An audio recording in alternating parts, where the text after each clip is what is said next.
The Titans are coming off a loss, and they need our support. When you subscribe, you're more likely to secure a Titans dub. That is backed by science as well. Tennessee's still in a good spot for the playoff picture despite a rather and very disappointing performance against the Jags. But when you subscribe, Tennessee's more likely to win.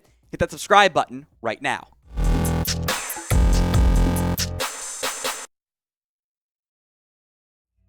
A critical Week 15 matchup awaits the Tennessee Titans. They are on the road against the LA Chargers. Both teams right now very much fighting for their playoff lives. LA fighting for one of those remaining wild card spots. Tennessee, meanwhile, fighting to still stay at the top of the AFC South. They're taking a big step forward last week. Had they taken down the Jags? But they did not. This is a big-time game, and there is a lot of injury news and notes to get to here for Tennessee. This is based on the Thursday practice report, so we're fully updated on that front here. Treylon Burks did not participate again with a concussion. I don't think he's going to go. Robert Woods returned to practice today for Tennessee. He should be fine. But Christian Fulton, C.J. Board, and Dontrell Hilliard all missed practice again today. A very troubling sign for their statuses. I would be surprised if they play, because if you can't get a limited rep in Wednesday or Thursday, it's not going to be very good. Danico Autry was limited again Wednesday and Thursday, so promising signs there. Derrick Henry had a rest day. That's fine. He does not need practice. I am not worried about that. Limited on Wednesday and then DNP on Thursday. Ben Jones, limited again with his neck issue. Amani Hooker went from limited to did not participate, which is the same as Nate Davis, as both of those players limited on Wednesday. No participation on Thursday. Terrence Mitchell, one of the other corners on this roster, limited with a hamstring. Jeffrey Simmons did the same thing as some of those other key players, limited on Wednesday. Did not participate on Thursday. Ryan Tannehill, full participant. He's just fine. Trey Avery, full participant with a concussion as well, and then full as well for Hassan Haskins. So Simmons may be the one to watch, but they've kind of played that game all year long in terms of the injury status. Chargers, meanwhile, Derwin James did not participate on Wednesday. Now, we don't have their Thursday updates because West Coast, they're behind. Quad issue for Derwin James, but Mike Williams, Zion Johnson, and Bryce Callahan were all limited, or in the case of, well, I guess only Callahan was limited, but in the case of Zion and Mike Williams, all full participants. So LA, a consistently injured team, much like Tennessee, getting a little bit healthier. But both these teams are still pretty banged up. And that's kind of been par for the course for both of these franchises for a very long time. Not really sure why that ends up being the case. But both these teams need a win. LA falls behind the driver's seat if they lose this game in the wild card race. In Tennessee, all of a sudden you go from AFC South to lock to, you know what, maybe not actually. So who you got this week? TEN for the Tennessee Titans. LAC for the Los Angeles Chargers. Let me know in the comment section. In fact, the pinned comments on today's video. So if that ad break happens to come here on YouTube, that's fine. While the ad plays, head down there, spam TEN or LAC. Let's talk Titans to-do list on today's show. Then we'll get into some playoff picture stuff at the end of today's show. Limit the Chargers wide receivers. Christian Fulton is now banged up, so all of a sudden it's kind of like, oh boy, Roger McCreary's your number one corner, and at long last for LA, Mike Williams and Keenan Allen appear to be getting healthier for the Chargers. They both went off against Miami. Allen, 12 catches, 92 yards. Mike Williams, 6 catches for 116 and a score, so two very different usages there in terms of Williams being your downfield guy and Allen being your underneath route getter. But this is an elite duo. When you have enough concerns about your quarterback room with Christian Fulton healthy, let alone with him now banged up, it all raises significant concerns from that standpoint. Oh, by the way, Justin Herbert is one of the best young QBs in the NFL, despite a not great offensive line, and I'll call it just like it is. Bad play calling. 67.6% completion rate, 3,000 plus yards. He could hit 400 this week, hopefully not.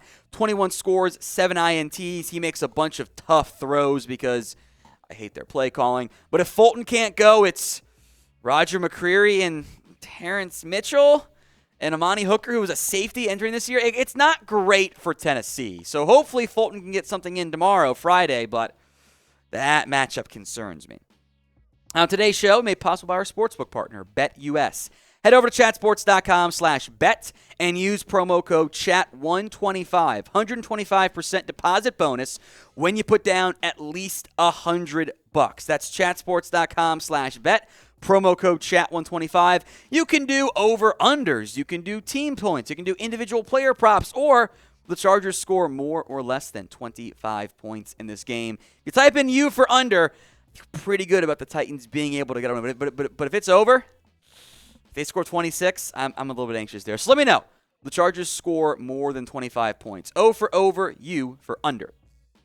Number 2, how about you control the clock? Keep Justin Herbert off the field and get Derrick Henry going again. Henry has not been as elite as he was in the middle portion of this year. It kind of seemed like King Henry was back in every sense of the word, but lately, Derrick Henry's kind of been bottled up a little bit. Maybe we blame Todd. He had a good game against Jacksonville, minus the fumble. Don't get me wrong there. Or I should say the 2 fumbles, which were pretty big problems there, but not great against Philly, not great against the Bengals. Volume production against the Packers, and then not great against Denver. In fact, if you just look at the last 4 games for that blow-up game against Jacksonville, he was averaging 2.8 yards per carry. That's not very good. You've got to find a way to get Derrick Henry going, not fumbling, because he's had 3 fumbles in the last 5 games, 2 of which were lost, both against Jacksonville, which is brutal. Got to control the clock and keep, unlike you did for Trevor Lawrence, keep Herbert off the field. There's a lot of similarities there with like coaching staff having some issues, O-line issues, young talents quarterbacks to make all the throws. Herbert and Lawrence have some comparisons. You got to figure it out if you're Tennessee. Controlling the clock is a big deal. And then tying into the fumble stuff. Don't turn it over. I don't know what else to say. You can't keep fumbling the football like Tennessee does. That 2 fumbles in that game against the Jags really hurt you. Now, not only that, Tannehill threw an INT and fumbled 1. You're not going to win a bunch of games giving the opposing team free possessions. Now, on one hand, the fact that you only lost by 14 with all of those turnovers makes me feel a little bit better about being able to get back on track, because that's a bit of an outlier game. That's not, you don't consistently have 4 turnovers by any team in the NFL, but still, you kind of got to get the ship righted at least a little bit right now. So pick the score for me of this game. Titans against the Chargers. Make sure you label which team you've got winning, because this one is going to be a tough and hard-fought game for both sides involved. Get those score predictions in for me in the comments section right now. It's a pretty massive game. Now, if the Jags beat the Cowboys, things start to get a little bit angsty, I think, for the Titans. They should still make the playoffs, even if they lose. Remember, folks, Tennessee has a 2-game lead over Jacksonville with 4 games to go. So it would require a fairly significant collapse by Tennessee to not make the postseason. I'm using the New York Times Upshot Simulator, which factors in like favored games and everything here. But think about it this way. If the Titans win this game, independent of any other result, they have a 97% chance of making the postseason. If the Cowboys beat the Jags as well, it's 99% chance. So you're feeling great there. If you lose the Chargers, that drops down to roughly 83%. And if the Jags stun the the Cowboys, all of a sudden it drops down to 54%. And what you probably don't want to have to do is have that Week 18 game matter, because you're banged up. Wouldn't you like to have secured that division by winning your next 2 games? Because your schedule's not that easy, folks. You got the Chargers this week on the road, home against Houston, home against Dallas on Thursday Night Football, then on the road Week 18 against Jacksonville. Ideally, you have secured the division before you get to Week 17 or at least Week 18. Because the Jags, their schedule's not that hard either. The Cowboys game is going to be a tough one, but they can beat the Jets and Texans. And what you don't want to have is the Jags go 2-1, Tennessee goes 1-2, and then all of a sudden, you might have to play for something in Week 18. That's not an ideal outcome for the Titans whatsoever. And I think morale is a little bit low. I mean, your OC consistently and correctly gets his head called for all the time, which I don't blame him at all. The GM was fired mid-year. It's more of the same, we're a good regular season team, but can we win in the playoffs? A big win on the road against a potential playoff team would go a long way to boost some confidence on this team. Remember to subscribe, folks, for free Titans videos every single day right here, youtube.com, Titans Today. We got you guys covered. Free videos multiple times per week.